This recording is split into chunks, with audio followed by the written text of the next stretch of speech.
Election Day is exactly 1 week from today. There's a lot to unpack in the final days of campaigning. For that, we turn to ABC News Deputy Political Director Avery Harper.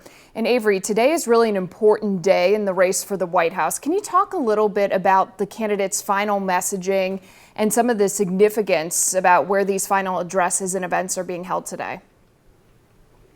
Right. We saw former President Donald Trump speak at his Mar-a-Lago Beach Club in Florida, and he was really trying to make a closing argument to the American people about what he called the failures of the Biden-Harris administration. He spoke a lot about issues pertaining to immigration. He spoke about the economy, and those are really the issues that he's been hammering home. We know that Vice President Kamala Harris, she is slated to speak tonight at the Ellipse, which is the site of where former President Trump gave his remarks before the crowd went to the Capitol, and we saw the insurrection at the Capitol on January 6th in 2021. And so we know that she's going to be talking about former President Trump as a danger to democracy, she says.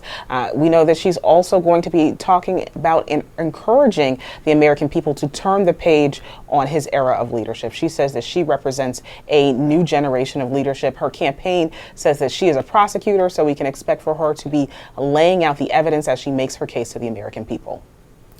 So another big talker today is the cases of the ballot boxes set on fire on the West Coast in Oregon and Washington State, some of that hitting the campaign trail and also just political rhetoric with it as well. How are Democrats going to be messaging this versus the Republicans, and will we see this become a big topic, do you think? Listen, I think election security and election integrity is a topic that is important to both sides of the aisle. I don't think anybody wants to see ballots set on fire. The authorities in Oregon and Washington are investigating, trying to find the suspect in this case to figure out exactly who did this. I think when we look, especially in battleground states across the country, there's going to be a lot of scrutiny on these ballots and how they're counted to ensure that this election is free and fair. Look, I think that the Republican Party is going to message and try to sow doubt about the integrity of these elections. We've already seen that in part when you look at some of the social media posts from the former president. I think Democrats are going to urge the elections officials in states across the country to ensure that this is free and fair. I think it's important to Americans across the country that their voices are heard. And final question for you today. A lot of people spend a lot of time speculating about what election night may or may not bring, when it might be over.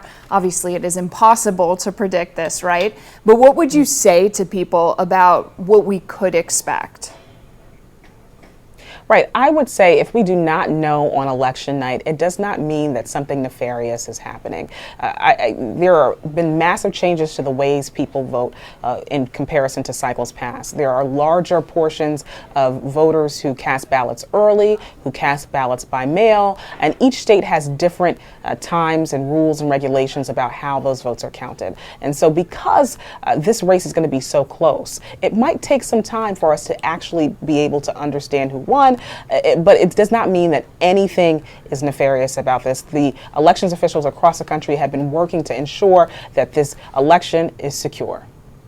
All right, ABC News Deputy Political Director Avery Harper, thank you so much for your time and expertise, and we'll talk to you in the days to come.